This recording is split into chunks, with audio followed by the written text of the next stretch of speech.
30 seconds to introduce. Minister, I want to revisit the issue of the sale of Ardmore, and I'll just put it very bluntly. I think the sale of Ardmore Studios stinks to high heaven, and I want to know how much did the state get for the sale of its third share. What I've heard is that the sale price was $6 million, but that involved writing $7 million off in debts that Ardmore had to the state. That means we gave Ardmore away and gave the purchaser £1 million on top. Now, I hope that's not true, Minister, but I think this House, the public, and people working in the film industry need to know what's going on here. Minister's 2 minutes. And thank the Deputy for raising this again. In 2016, Ardmore Studios International Limited, ASIL, I'll refer to it as, engaged IBI Corporate Finance to investigate selling the company as a going concern. ASIL, the majority shareholders in Ardmore Studios Limited were seeking to exit, having been running the company for over 30 years. An extensive process was undertaken by IBI Corporate Finance to find a suitable buyer, with over 100 potential parties contacted. Ion Equity emerged as the successful bidder from that process, and its acquisition vehicle, Allcott Entertainment Limited, which was recently incorporated by Ion Equity for this purpose, is now the new owner of Ardmore Studios. In relation to the sale price and other specific financial details, I am unable to reveal what are confidential details of Enterprise Ireland's minority shareholding disposal transaction in what is a privately held company.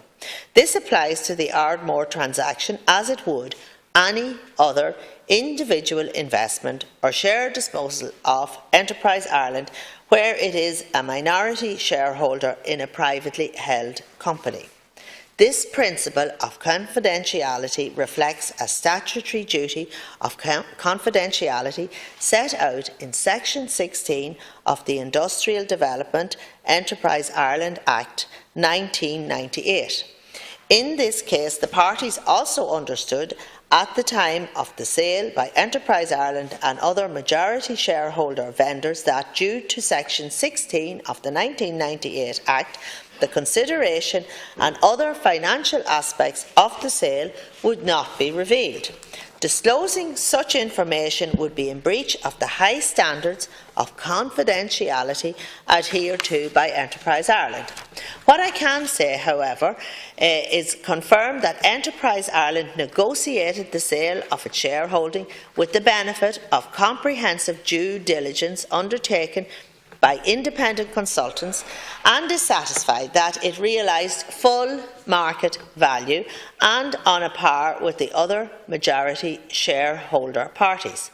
The Government had committed that the company would be sold as a going concern, and that the final decision would be taken in consultation with me as Minister for Business, Enterprise and Innovation, EI, and the Minister for Culture, Heritage and the Gaeltacht. This is what happened while realising full commercial value for the shareholders selling the company, including Enterprise Ireland. This is a lot of rubbish, right? And the public is having the wool pulled over its eyes. Ardmore is a huge piece of real estate. If, as the current CEO, I believe, recently attempted to get part of Ardmore rezoned for residential development, was blocked by the Wicklow County Council. But I've heard one estimate from a property expert that Ardmore Studio, if it was rezoned for residential development, would be worth about €100 million, right? And are you seriously suggesting, given that record of trying to rezone it for residential development, I also have heard, and I'd like to know, is this true, that the Government were advised by a director of Savills, the property people, and that director who advised the Government on the sale of this very, very valuable property is now on the board of the company that has taken over Ardmore Studios, who have a record of trying to rezone it? What guarantees are there that film production will continue? One stage out of 7 is being used there, while films are being made in NAMA buildings, in a factory in Tala, in the John Player factory on the South Circular Road, where there's a dispute at the moment. 4 workers were just sacked for kicking up about the conditions of that factory. Films are being made in the Dublin Sports Hotel, while Ardmore sits empty. Minister. It stinks, and you can't tell us, did the state write off $7 million in debts to this studio? Are you seriously suggesting this House doesn't deserve to know that? Minister to respond. Thank you, Lascar Caherlick. Just to be clear here, that this was a commercial deal.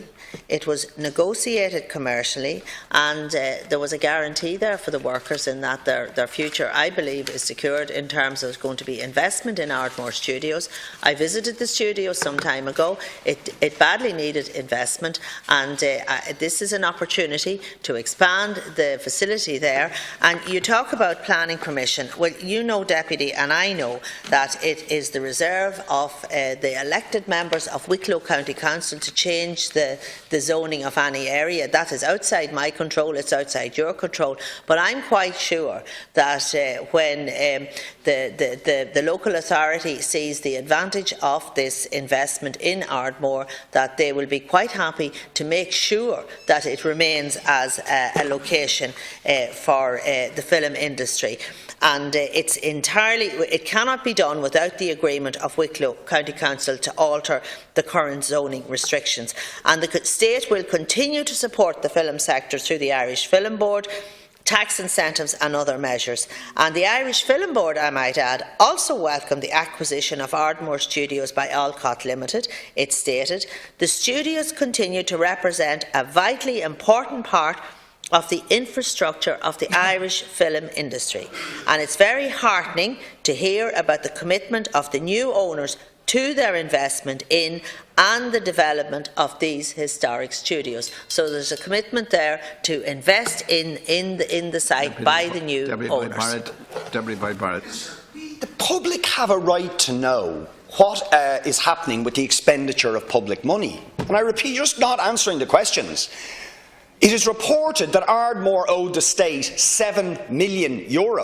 These included, I suspect, according to the Irish Film Board's accounts, monies given by the Film Board, by members of the Film Board, to themselves when they were working in Ardmore, like Kevin Moriarty, former CEO, who got, I think it was $594,000 in 2 different loans. Were these loans ever paid back? No, I think they're part of the $7 million debt. Somebody else. I'd ask you to refrain from mentioning names. Please. Okay. People who were on the Film Board gave loans who were also working to Ardmore effectively to themselves. For a studio that now sits empty, the CEO of Ardmore, prior to the sale, attempts to rezone the land for residential development, is also going to remain the CEO with the new purchaser, and you're telling us that Ardmore is secure for film production in the future when they've already tried to rezone it for residential development. So sure, Wicklow County Council blocked it, but why did we sell to people who've shown a record of wanting to run the place down and possibly get it rezoned for residential development? Minister to respond. And you can't tell us about the loans, the $7 million that is owed to the state in loans that were given to Ardmore. It's extraordinary. Minister Humphreys to respond. There's no issue of somebody blocking zoning. The facts are, Deputy, and you know this as well as I know it, the Ardmore site is currently zoned for film industry use only, and this can only be changed by a decision of the elected members of Wicklow County Council. So, as far as I'm concerned, it couldn't be in safer hands. Why would anybody want to de-zone or rezone an area that is going to bring huge potential to that area where there are other? But the owners can't zone it. The owners can't zone it. Sorry, the Minister, without interruption. Now, the owners can't zone anything, and you know that, and I know that. It's up to the elected members. It's zoned for film. There's another film production centre just down the road from it. I can see that as a huge potential for a cluster for the film industry. And as you know, and I know, the amount of interest in increasing that industry is tremendous, and a lot more people are coming in from abroad, a lot more Irish Indigenous industries. And can I just say one thing? Enterprise Ireland has an investment portfolio of €300 million. They have 2,000 investments of circa 30 million per annum. They sell shares worth 25 million, and they're all confidential transactions. I break the law if I cannot give that information because it would be wrong of me to do so. And it's in the accounts of Enterprise Ireland how all of their funds are appropriated or otherwise. Every year they issue an annual report. 30 seconds. Thank you, Lachlan Corley. Minister, this question just attempts to